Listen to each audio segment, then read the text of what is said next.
쌤, 저 요즘 책상에 앉는 것 자체가 너무 고문이에요.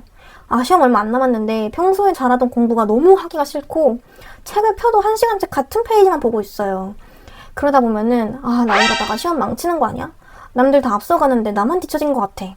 이런 생각도 당연히 자연스럽게 들죠. 근데 이거 여러분 의지가 약해서 그러는 걸 수도 있는데 아닐 수도 있어요. 제가 7년 동안 아이들을 가르치면서 시험 직전에 무너진 학생들을 진짜 많이 봤거든요. 그래서 오늘은 왜 갑자기 공부가 이렇게 싫어지는지, 그리고 시험까지 얼마 안 남은 상황에서 공부 감각을 잃지 않고 책상에 다시 앉는 방법까지 제가 학생들한테 실제로 많이 알려줬던 방법들을 전부 말씀드릴게요. 특히 마지막에는 오늘 당장 뭘 해야 될지 모르겠는 분들을 위해서 제가 추천하는 슬럼프 탈출 루틴까지 알려드리겠습니다. 그니까 지금 책상에 앉아 있는데 공부가 너무 하기 싫으면 일단 어차피 유튜브 볼 거잖아요. 이 영상 한번 끝까지 보세요. 지금 필요한 건 사실 의지를 더 쥐어짜내는 게 아니라 다시 공부를 할 수 있는 상태를 만드는 걸 수도 있어요. 그럼 먼저 내가 왜 공부가 싫어진 걸까요? 한번 확인해 볼게요. 슬럼프가 오면은 가장 먼저 해야 하는 게 있습니다. 근데 방법부터 무작정 따라하면 잠깐 또 괜찮아졌다가 또 무너지거든요. 제가 학생들을 보면서 가장 크게 느꼈던 원인은 보통 3가지였습니다. 첫 번째는 진짜 지친 거예요. 그리고 두 번째는 내가 원하는 성적과 실력의 그 괴리감이 차이가 너무 크게 나는 경우, 세 번째는 모의고사나 주변 사람들의 비교 때문에 자신감이 너무 떨어진 거죠. 특히 시험에 가까워질수록 이 3가지가 한 번에 오는 경우가 좀 많습니다. 제가 고3 아이들을 항상 보면서 느꼈던 건데 6월, 9월 모의고사 끝나면 뭐 하죠? 선생님이랑 상담을 해요. 그러면 티가 진짜 많이 나요. 성적표도 필요 없어요. 그 아이의 표정만 보면 알 수 있는데 이런 말들을 합니다. 저 이대로 하면 안 될 것 같아요. 저 대학 못 갈 것 같아요. 뭐 이렇게 얘기를 하곤 했죠.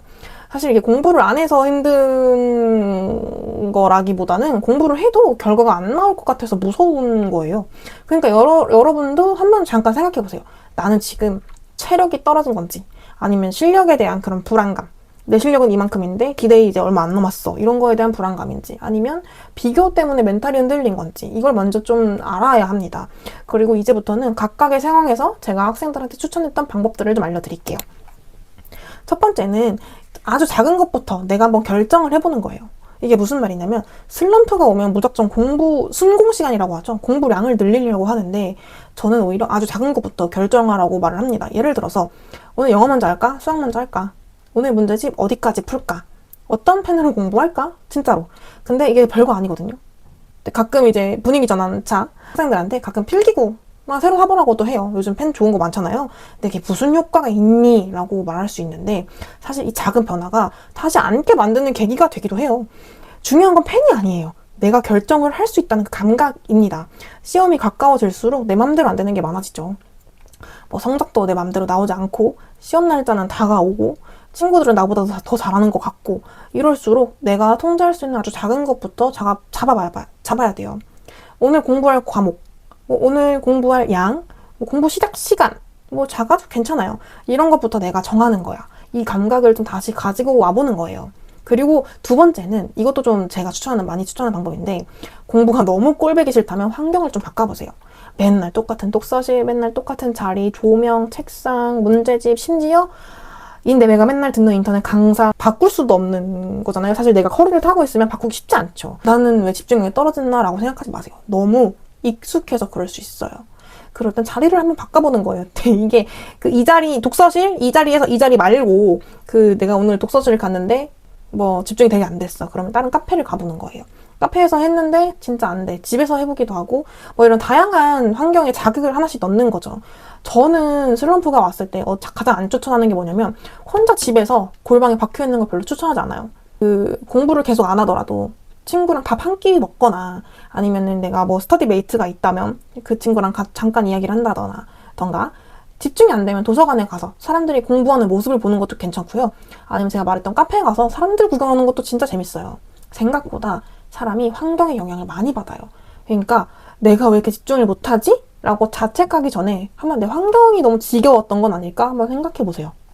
세 번째 방법이 있는데 플래너는 아침보다 자기 전에 한번 짜보시는 것도 좋아요. 내가 만약에 아침에 짰다라고 하면 자기 전에 써보고 자기 전에 써봤다 하면 아침에 써보는 것도 좋은데 이거는 이제 본인 상황에 맞추시면 돼요. 플래너를 자기 전에 한번 써보세요. 아침에 일어나서 오늘 뭐 하지? 하면 일단 내가 오늘 하기가 싫은데 이게 또 계획을 짜려고 하면 그날 컨디션에 따라 바뀌고 오늘 되게 피곤한데 이것도 할까? 아, 이거는 내일에 내가 하겠지? 하다 보면 오전이 좀 사라지기도 합니다. 그래서 전날 밤에 내가 했던 거를 좀 되돌아보는 시간이 있잖아요. 그때 내일 뭐 9시부터 영어 문제 몇 개, 내일 뭐 10시 반부터 오답 정리 이렇게 정해놓으면 다음날 아침에는 그냥 생각 말고 하면 돼요. 아침에 내가 선택하지 않게 하는 거예요. 예를 들면 지금 저한테 비유를 해보면 저는 아침에 운동 가기가 싫어요. 그러면 괜히 운동복 입는 것 자체가 싫고 운동복 꺼내는 게 싫거든요. 그럼 그 전날에 다 챙겨두고 잡니다. 그러면 일단 가요. 생각을 안 하게 해야 돼요. 이해되셨죠? 근데 여기서 중요한 거 하나가 있거든요. 내가 실제로 할 수 있는 양을 계획을 해야 됩니다. 불안하다고 내일 12시간 공부해야지 이렇게 잡아놓으면 8시간밖에 못하게 되는 수도 있잖아요. 근데 그렇게 되면 나는 왜 이것밖에 못하지? 라고 또 자책의 굴레에 들어가게 돼버려요. 그건 계획이 아니라 불안한 목표만 그냥 하나 더 얹어놓는 거예요. 안 그래도 불안해 죽겠는데. 그래서 내가 실제로 몇 시간 집중을 할 수 있는지, 문제를 어느 정도로, 어떤 시간에 이만큼 풀 수 있는지 이런 거를 아는 게 중요해요. 그 내 자신에 맞게 파악해서 계획을 세워보세요. 피곤하니까 여기까지만 해야지라는 그 타협과 내가 실제로 이 정도 할 수 있어라는 메타인지는 다르다는 걸 말씀드리는 거예요. 그래서 저는 아침에 계획을 하는 시간이 아니라 어제 정한 걸 실행하는 시간으로 만들어 보는 걸 추천드려요. 만약에 내가 이렇게 했었다 그럼 반대로 해보시는 것도 좋은 방법일 수 있어요. 마지막으로 불안을 기록으로 한번 바꿔보세요. 슬럼프가 길어지는 이유 중에 하나가 내가 지금 제대로 하는 게 맞나? 내가 하는 게 진짜 도움이 되고 있나? 이런 생각이거든요. 특히 중요한 시험에 가까워질수록 공부를 해도 불안하죠. 아, 이 정도 해서 되겠어? 남들은 지금 10시간 하고 있는데 내가 지금 잠을 잘 때야? 내 성적이 오르지도 않은데? 이때 필요한 게 눈에 보이는 기록입니다. 오늘 문제 몇 개 풀었는지, 몇 페이지 공부했는지, 모의고사에서 어떤 문제가 틀렸는지 이걸 한번 기록해보세요. 이제 좀 더 나아가서 원래는 이런 문제가 틀렸었는데 오늘은 이게 맞았어. 이런 긍정적인 시그널도 좋아요. 불안이라는 게 다른 게 아니라 내가 지금 어디에 있는지 모를 때 더 커지는 거거든요. 근데 기록이 있으면 데이터가 쌓이는 거죠. 그럼 나 이번 주에 이만큼 했네? 지난주보다 문제를 이만큼 더 풀었네? 이 부분은 이제 안 틀리네? 이게 보이기 시작해요. 사실 저한테도 이 채널이 그런 기록 중에 하나이기도 하거든요. 제가 뭘 얼마나 했는지 영상 하나씩 남기다 보니까 어느 순간 내가 이만큼은 왔네? 라는 생각이 들더라고요.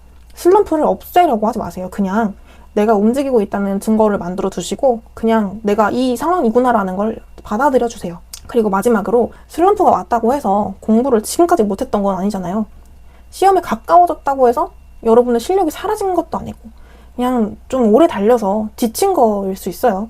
그러니까 나는 왜 이것도 못하지? 이렇게 자책하기보다는 내가 좀 방전됐구나 라고 한번 생각해 보세요. 그리고 오늘 딱 한 번만, 오늘은 딱 하나만 해보는 거예요. 펜 하나를 바꾸던, 자리를 한번 옮겨보던, 뭐 플래너를 쓰던, 계획을 좀 바꿔보던, 오늘 공부를 한 거를 다시 한번 내 언어로 기록을 해보던 작은 거 하나 해보세요. 시험 얼마 안 남았다고 포기할 건 없잖아요. 그래서 저도 다시 지금 학생 신분으로 공부를 하고 있거든요. 그러니까 우리 같이 한번 해봐요. 완벽하게 공부하는 사람이 아니라 무너져도 다시 앉는 사람이 결국엔 끝까지 갑니다. 오늘 영상이 도움이 되셨다면 좋아요와 구독 부탁드리고 시험을 준비하고 있는 여러분, 저 포함 진짜 끝까지 한번 같이 가봐요. 다음 영상에서 만나요. 안녕.